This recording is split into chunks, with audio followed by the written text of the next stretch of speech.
వ్యర్థానికి కొత్త అర్థం చెబుతున్నారు హైదరాబాద్ జేఎన్టీయూ ఫైన్ ఆర్ట్స్ విద్యార్థులు. తమ చేతుల్లో పడిన ఏ వస్తువైనా ఇట్టే కొత్త రూపం దాలుస్తుందని నిరూపిస్తున్నారు. త్వరలో నగరంలో జరిగే జీవ వైవిధ్య సదస్సు కోసం వివిధ కళారూపాలని రూపొందించి పర్యావరణ పరిరక్షణలో మేము సైతం అంటూ అడుగులు వేస్తున్నారు.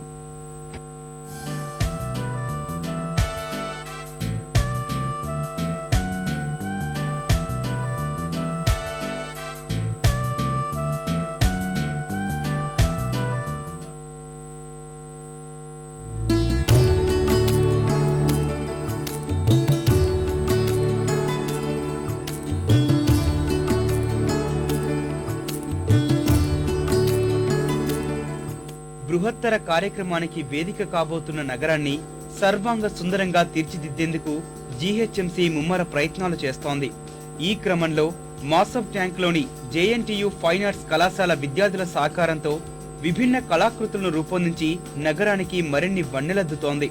ఫలితంగా భాగ్యనగరం కొత్త హంగులు సంతరించుకుంటోంది.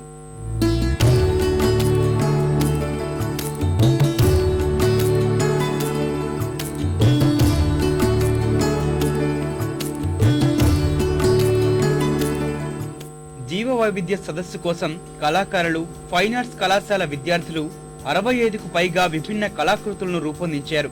ఇందుకు ఉప్పల్ ఆర్టీసీ డిపోలోని పాత ఇనుప ముక్కలు, బోల్ట్లు, ఇతరత్రా వస్తువులను ముడిసరుకుగా ఎంచుకొని వాటికి కొత్త రూపాన్నిచ్చారు. పక్షులు, జంతువుల ప్రతిరూపాలను వ్యర్థ ఇనుముతో సృష్టించి ఔరా అనిపిస్తున్నారు.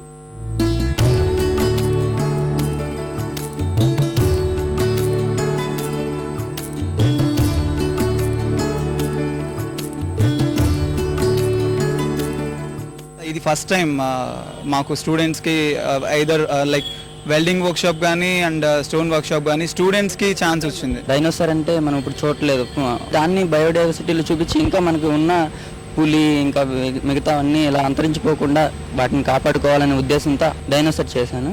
మెటీరియల్ వేస్ట్ చేయకుండా దాన్ని రీయూజ్ చేయాలని చెప్పి క్రాబ్ని స్క్రాబ్లో చేశాను.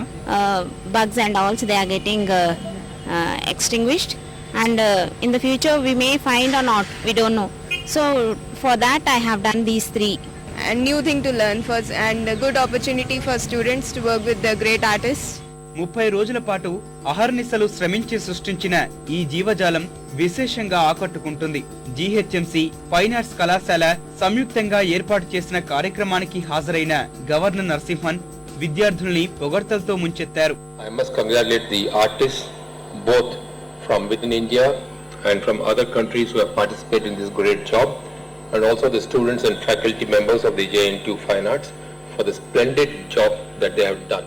సుమారు 75 లక్షల రూపాయల వ్యయంతో రూపొందించిన ఈ కళాకృతులు నగరంలోని ప్రధాన కూడళ్లు, పార్కులు, ట్రాఫిక్ సిగ్నళ్ల వద్ద కొలువుతీరనున్నాయి.